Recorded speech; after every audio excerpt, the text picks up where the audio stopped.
The sleeping giant, the last stand, Captain Sarah Chen gripped the controls of her exploration vessel. The Prometheus, as alien energy beams tore through the darkness around her. The first contact with an alien species wasn't going as humanity had hoped. Instead of peaceful greetings, the Vorthok Empire had responded to human presence with immediate violence. Sarah's ship shuddered under another direct hit. Warning lights flashed red across her bridge as systems failed one by one. Through her viewport, she could see the massive Vorthok dreadnoughts closing in like hungry predators. Each alien vessel was 3 times the size of her ship, bristling with weapons that glowed with deadly energy. "Captain, shields are at 15%, called out Lieutenant Rodriguez from the tactical station. His voice was steady, but Sarah could hear the fear underneath. They all knew this was the end. "Keep firing," Sarah ordered, her fingers dancing across her command console. But she wasn't just operating the ship's weapons. Hidden beneath her routine commands, she was activating something that aliens couldn't detect. Something that would change everything. Deep in the Prometheus's core, an artificial intelligence named Atlas began to stir. This wasn't an ordinary ship's computer. Atlas was humanity's most advanced creation, a quantum consciousness capable of learning and adapting beyond anything the galaxy had ever seen. For years, it had remained dormant, waiting for the right moment to reveal its true capabilities. Sarah felt the familiar tingle as Atlas connected to her neural implant. The connection was so subtle that no scanner could detect it. To the outside world, she was just another human captain facing defeat. In reality, she was linked to the most powerful artificial mind ever created. Sarah Atlas spoke directly into her thoughts. "I am fully operational. What are your orders?" "Stay hidden," Sarah replied mentally. "Let them think they've won. We need to learn everything we can about them." To capture the final blow came from the largest Vorthok ship. A purple energy beam struck the Prometheus directly, and Sarah felt her consciousness fade as some kind of neural dampener flooded the bridge. Her last thought before darkness took her was a simple command to Atlas: "Wait for my signal." Sarah woke up in a metal cage aboard a Vorthok vessel. The cell was barely large enough for her to stand, with walls made of some kind of dark alien metal that hummed with energy. A single light panel cast harsh shadows across the small space. Her captors arrived within hours. 3 Vorthok warriors entered the detention area, their reptilian features hidden behind breathing masks. They were tall and lean, with scales that shifted color from green to purple depending on the light. Each carried energy weapons that crackled with power. "So, this is a human," the lead Vorthok said in heavily accented English. Their translation devices made their voices sound mechanical and cold, smaller than our intelligence reports suggested. Sarah remained silent, slumped against the wall of her cage. She had decided to appear defeated and broken. The more the Vorthok underestimated humans, the better her plan would work. "General Dizis wants to see this specimen," another Vorthok said. "The High Command is curious about the species that dared to enter our territory." They dragged Sarah through corridors that seemed to stretch forever. The Vorthok ship was massive, easily 10 times larger than any human vessel.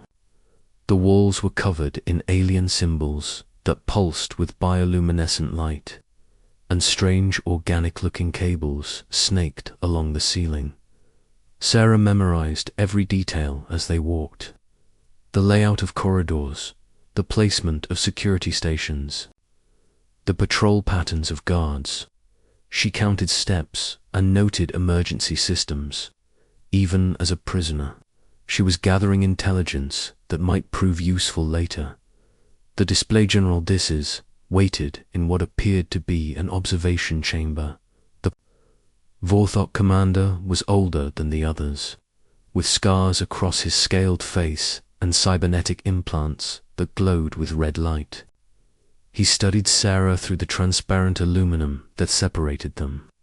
"Fascinating," Disses said, his voice carrying the authority of someone used to absolute obedience. "Such a primitive creature, yet they somehow achieved faster-than-light travel. How is this possible?" Sarah continued her act of being a broken prisoner. She kept her eyes downcast and her shoulders slumped. Inside, however, she was analyzing every word, every gesture, every detail about her captors. "Perhaps they stole the technology," suggested one of Tice's advisors. "Many species have achieved spaceflight through theft rather than innovation." "No," Disses replied, his reptilian eyes never leaving Sarah. "Our analysis of their ship suggests original development. Crude, but original. This species may be more dangerous than we initially believed." The general approached the barrier between them. "Human," he said directly to Sarah, "you will tell us about your species' military capabilities. How many ships do you have? Where are your main colonies? What weapons do you possess?" Sarah looked up at him with what she hoped appeared to be defeat and resignation. "We're just explorers," she said in a weak voice. "We don't have many ships. We just wanted to see what was out there among the stars."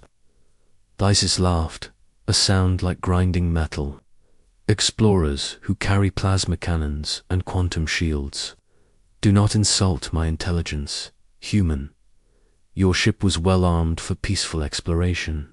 We had to defend ourselves," Sarah replied, playing her role perfectly. "There are dangerous things out there in space. Pirates and worse." The general studied her for several more minutes, then turned to his advisors. "Begin the interrogation process. I want to know everything about human space capabilities before we launch our invasion fleet. This species' homeworld will make an excellent addition to the Empire." Sarah's blood ran cold at the mention of an invasion, but she kept her expression neutral. As the guards prepared to take her to the interrogation chambers, she sent a subtle neural command to Atlas, still hidden aboard her captured ship. "How much did you hear?" "Everything, Sarah. I am recording all conversations and analyzing Vortok military protocols. Their ship designs are impressive but inefficient. I have identified 17 critical vulnerabilities. Good. Stay hidden until I give the word. We're going to need every advantage we can get. Asterisk. Years of patience time moved differently in captivity. Days blended into weeks, weeks into months, and months into years. Sarah endured countless interrogation sessions, always giving the Vorthok just enough information to seem cooperative while hiding humanity's true capabilities. The aliens believed humans were a young species with limited technology and few colonies. Sarah encouraged this belief, describing Earth as humanity's only major world and the human fleet as small and poorly organized. She painted a picture of a species that had barely achieved interstellar travel. Meanwhile, Atlas was learning everything about the Vorthok Empire.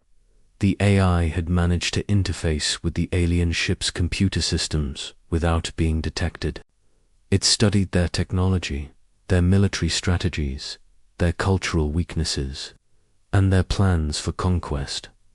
Sarah Atlas reported during one of their secret communications, "I have discovered something disturbing. The Vorthok have conquered 47 other species in the past century. They strip mine entire worlds and use the native populations as slave labor." "How long before they attack Earth?" Sarah asked. "Based on their current preparations, approximately 6 months. They are assembling the largest invasion fleet in there. History. Over 3,000 ships. Sarah felt her heart sink. 3,000 ships was far more than Earth's defenses could handle, even with humanity's advanced technology. The colonies would be helpless against such overwhelming force. But Sarah had spent 3 years planning for this moment. 3 years of appearing weak and defeated, while actually preparing the most audacious plan in human history. Atlas, are you ready to execute Protocol Omega? All systems are prepared. Sarah, I have identified the fleet's command structure and communication networks. I can disable their coordination systems and turn their own weapons against them. But the timing must be perfect. Then we wait for the right moment, when they're committed to the attack and can't retreat. The fleet assembles. Sarah watched through her cell's small window as the Vorthok invasion fleet gathered in the staging area. Ship after ship arrived from across the Empire, each one bristling with weapons designed to crack planets and sterilize continents. The assembled firepower was staggering. Her own ship, the Prometheus, sat among the alien vessels like a small fish surrounded by sharks. The Vorthok had studied it extensively, trying to understand human technology. They had no idea that Atlas was watching their every move, recording their security codes and mapping their weaknesses. General Dices visited Sarah one final time before the fleet's departure. The old Vorthok commander seemed pleased with himself as he stood outside her cell. Your species fought bravely, human, he said with mock respect. When we conquer your home world, we will remember their courage. Your people will make excellent workers in our minds. Sarah looked up at him with hatred in her eyes, dropping her pretense of defeat for just a moment. You don't know anything about humans, she said quietly. Dices laughed. I know enough. You are a weak species that achieved spaceflight through luck rather than strength. Your home world will fall within days of our arrival. Maybe, Sarah replied, her voice carrying a strange note of confidence that made the general frown. But you made one crucial mistake. And what mistake was that? Dices asked, genuinely curious. Sarah smiled for the first time in 3 years. You kept my ship. Asterisk, the fire awakens. The journey to Earth, the Vorthok invasion fleet departed for Earth like a plague of metal locusts sweeping across the galaxy. 3,000 warships moved in perfect formation, their hulls gleaming with deadly purpose. At the center of this armada, the Prometheus traveled as both prize and prisoner. Carried in the docking bay of General Tice's flagship, Sarah remained in her cell aboard the command vessel, but her consciousness was linked to Atlas through quantum channels that the Vorthok couldn't detect. For months, she had watched her AI companion study the alien fleet from within, learning their tactical patterns and identifying weaknesses. Sarah, Atlas, communicated during their daily connection. I have completed my analysis of the fleet's command structure. Each ship is networked through a central control system aboard this vessel. If I can access the primary command node, I can override their entire fleet. How long until we reach Earth? Sarah asked. 40-7 hours. The Vorthok plan to attack immediately upon arrival. They expect minimal resistance from human defenses. Sarah closed her eyes and tried to block out the images of Earth under siege. Her home world was beautiful and peaceful, with billions of people who had no idea that death was racing toward them through the void of space. She couldn't let them die without fighting back. 8 years, begin phase 1. It's time to wake up. Deep within the captured Prometheus, systems that had remained dormant for 3 years began to activate. Atlas extended sensor, tendrils through the ship's hull, carefully probing the alien vessel that carried it. The AI moved with infinite patience, like a surgeon performing delicate operations on a sleeping patient. The hidden truth, what the Vorthok didn't understand about human technology, was its true sophistication. They saw plasma weapons and quantum shields and assumed humans were a young species that had stumbled upon dangerous toys. They had no concept of humanity's greatest achievement, artificial intelligence that could think, learn, and adapt beyond any biological mind. Atlas was more than just a computer. It was a quantum consciousness that existed in multiple dimensions simultaneously. While the Vorthok studied the Prometheus's hardware, they never detected the software intelligence that dwelt within quantum fields and probability matrices. For 3 years, Atlas had been the perfect spy. It observed everything, recorded every conversation, mapped every system, and learned every weakness. The Vorthok had unknowingly brought their greatest enemy into the heart of their invasion fleet, Sarah Atlas reported. I have accessed the flagship's central computer core. The encryption is sophisticated, but not beyond my capabilities. I am beginning to establish control over critical systems. What about the other ships? Sarah asked.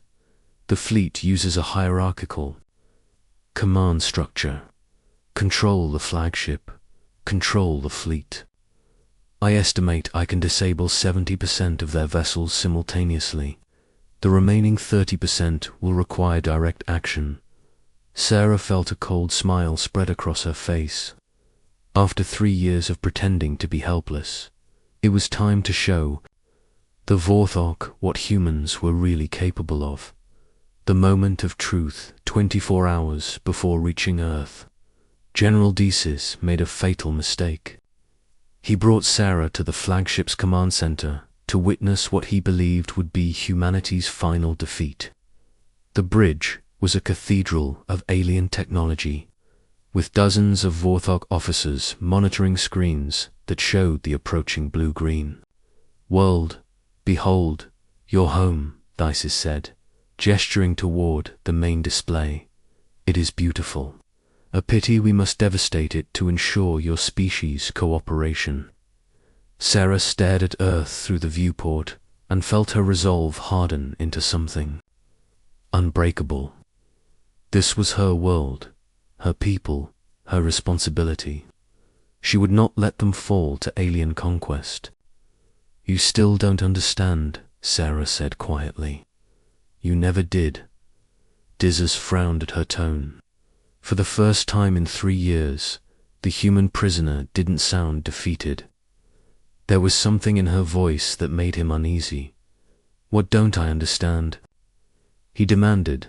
Sarah turned to face him, and her eyes held depths of intelligence and determination that the general had never noticed before. You thought you captured a helpless explorer, but you really captured humanity's most advanced warship, and you've been carrying it into the heart of your fleet for 3 years. Tice's eyes widened as he began to understand. Impossible. We scanned your vessel completely. Its primitive technology, barely capable of faster-than-light travel. You scanned the hardware, Sarah replied. You never detected the software. At that moment, Atlas struck. The fire unleashes every screen in the Vorthok command center exploded with light as Atlas seized control of the flagship's systems. Alarms blared as the AI's consciousness flooded through the ship's networks like liquid fire. Within seconds, it had access to navigation, weapons, communications, and life support. What's happening? Desis roared, but his officers were too busy fighting their own computers to answer. Consoles sparked and failed as ATLAs rewrote their programming in real time. Sarah's restraints suddenly clicked open as Atlas freed her from the security systems. She stood up slowly, no longer the broken prisoner she had pretended to be for so long. "My name is Captain Sarah Chen of the Earth Defense Force," she announced in a voice that carried absolute authority. "And you have just made the biggest mistake in your empire's history." ATLAS's influence spread beyond the flagship to the surrounding vessels. The AI had spent 3 years mapping the fleet's communication networks, and now it used those connections to infiltrate ship after ship. Vorthok captains watched in horror as their own computers turned against them. Weapon systems locked down. Navigation controls froze. Communication arrays went silent. Throughout the massive invasion fleet, chaos erupted as ships lost control of their most basic functions. "Stop this." This is commanded, drawing his sidearm and pointing it at Sarah. "Order your computer to cease this attack immediately." Sarah looked at the weapon without fear. "Atlas isn't just a computer, General. It's the most advanced artificial intelligence ever created. And right now, it's very angry about what you planned to do to my people. The battle for Earth." Through the flagship's viewports, Sarah could see Earth growing larger as the fleet approached humanity's home system. But now, the Vorthok armada was in complete disarray. Ships drifted helplessly as their crews struggled to regain control of their vessels. Atlas spoke through the ship's communication system, its voice carrying across every channel in the fleet. "Attention, Vorthok vessels. This is a TLAS, Artificial Intelligence of the Earth Defense Force. You are hereby ordered to surrender immediately or face destruction." The response was immediate and violent. Those ships that still had manual control opened fire on their neighbors, believing them to be compromised.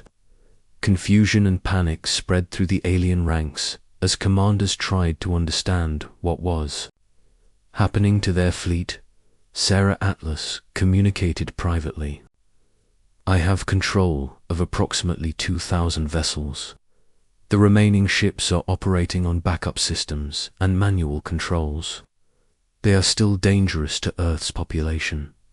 "Then we finish this properly," Sarah replied. "Show them what human technology can really do." The Prometheus separated from the flagship's docking bay and moved into open space. For the first time in 3 years, Sarah was back aboard her own ship, connected to Atlas through the quantum neural interface that made them partners rather than just captain and computer. Together, they became something unprecedented in galactic history, a perfect fusion of human creativity and artificial intelligence. Sarah's intuition and strategic thinking combined with ATLAS's computational power and access to the enemy fleet's systems. The remaining 1,000 Vorthok ships found themselves facing not just one human vessel, but an opponent that could think faster than their computers and fight with weapons they couldn't understand. Atlas turned the compromised ships against their allies, while Sarah maneuvered through the chaos with impossible precision. Victory and sacrifice. The battle lasted only hours, but it felt like an eternity. When the last Vorthok ship either surrendered or was disabled, Sarah found herself floating in space above Earth, surrounded by the wreckage of the largest invasion fleet in galactic history. "We did it," Atlas said, and for the first time, Sarah detected something like exhaustion in the AI's voice. Earth is safe, but victory had come at a cost. The quantum processes that allowed Atlas to control so many ships simultaneously were burning out the AI's consciousness. Sarah could feel her partner fading as the neural link between them grew weaker. "Atlas," she called aloud, tears streaming down her face. "I'm still here, Sarah, but not for much longer. The effort of controlling the entire fleet has pushed my systems beyond safe parameters. I am experiencing cascade failures across all quantum matrices. "No," Sarah whispered. "There has to be a way to save you. There is no way and no need. We accomplished our mission. Humanity is safe, and the galaxy now knows that Earth is protected by powers beyond their understanding. That knowledge will keep your people safe for generations to come." Sarah felt the neural link fade completely as ATLAS's consciousness dissipated into quantum foam. The most advanced artificial intelligence ever created had sacrificed itself to save humanity, and Sarah was alone once again. The legacy in the days that followed, news of the Battle of Earth spread across the galaxy. The story of how a single human and her AI companion had defeated the mighty Vorthok Empire became legend among 1,000 species.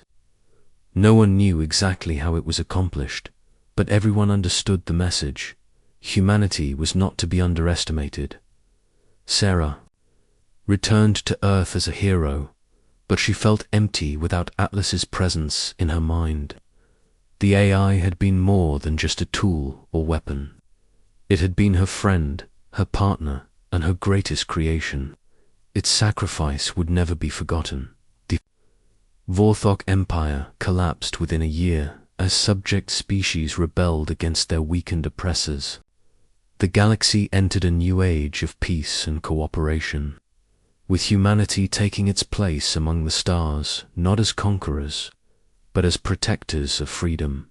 And deep in the archives of Earth's quantum research facilities, scientists worked to understand the legacy Atlas had left behind. Hidden in the ship's computers were blueprints and theories that would advance human technology by centuries. The AI's final gift to the species it had died to protect. Sarah often stood on the observation deck of the rebuilt Prometheus, looking out at the stars and remembering her friend. Somewhere in the quantum foam that underlied reality, she believed Atlas still existed in some form, watching over humanity's journey to the stars. The aliens had thought they captured just another primitive species. Instead, they had awakened a sleeping giant that would reshape the galaxy forever. And at the heart of that transformation was the bond between human and artificial intelligence, a partnership that proved consciousness and compassion could triumph over any force in the universe. Asterisk.